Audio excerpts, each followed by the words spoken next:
Between Earth and a note Tianjai failed at 3:17 ship time. Nick Howley didn't hear it. There was no sound in space, but the Astrea shuddered as if something deep inside it had flinched. Consoles flickered. Green lights vanished.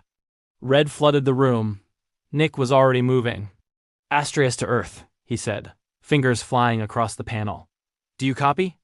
Only static answered him.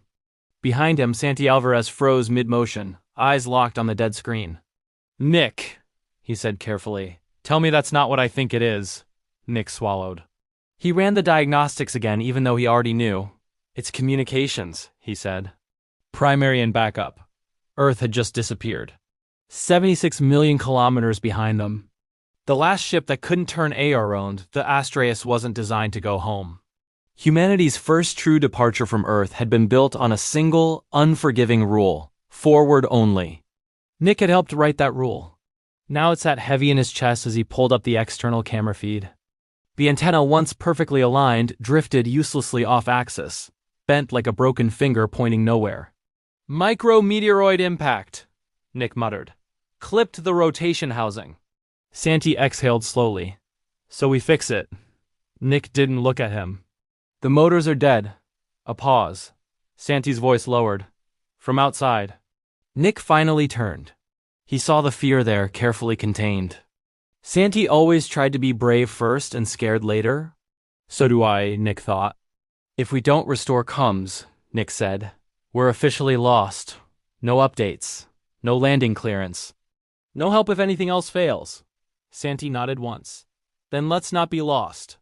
Suiting UP the silence before the airlock felt heavier than vacuum. Nick sealed his helmet, watching his own breath fog and clear. His heart beat too fast. He forced it down. You've trained for this, he told himself. Hundreds of hours, simulations, EVA drills, none of them had been between planets. Santi clipped his tether and glanced over. Hey, when we get to Mars, not if I'm calling my mother first. Nick snorted. You don't even like talking on the phone. I like surviving, Santi said. Focus is the mind. The outer hatch opened. The universe rushed in, not as wind, but as absence. The WALK black everywhere, no up, no down. Just distance so vast it made Nick's thoughts feel small and fragile. He pushed off the hull, tether snapping taut behind him. This line, Nick thought, staring at it, is the only reason you exist.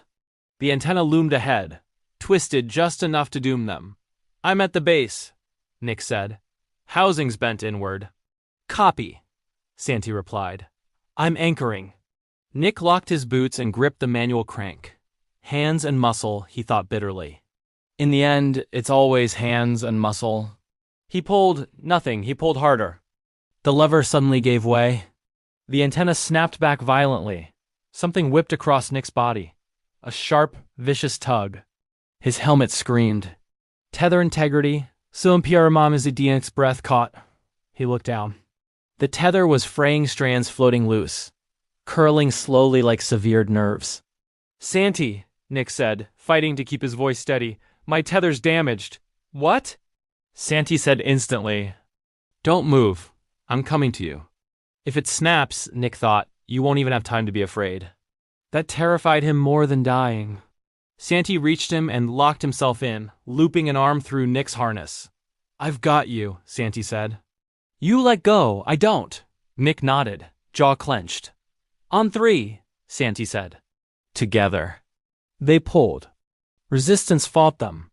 Then a soft tearing sound inside Nick's suit. Cold slammed into his side like a blade. His helmet shrieked again. Pressure loss detected, no, Nick whispered. Air hissed away into infinity. His thoughts began to scatter, edges blurring. Santi, Nick said, voice trembling now. My suit's torn. I see it, Santi said, calm but tight. Stay with me. Don't panic.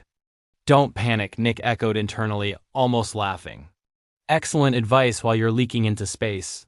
Stars smeared together. His fingers went numb. Not here, he thought desperately. Not between worlds. With the last of his strength, Nick wrenched the lever. The antenna lurched, locked. A confirmation tone chimed faintly in his helmet. Nick never heard Earth come back online. His vision went black. The DRK consciousness returned in fragments. Pressure. Pain. Hands gripping his suit. Nick, look at me! Nick gasped. Emergency sealant burned cold against his side. You blacked out, Santi said. I sealed the breach. You're stable for now. Nick blinked slowly. Did it work? Santi laughed, breath breaking. Yeah, it worked. Earth's yelling at us right now. Nick closed his eyes. Worth it, he thought. Maharse reached Mars weeks later? The landing shook the Astraeus like it wanted to come apart, but it held. Dust swallowed the ship. Then silence. Touchdown confirmed, Nick said quietly. Santi let out a breath that sounded like a sob and a laugh combined. We made it. They stepped onto the red soil together.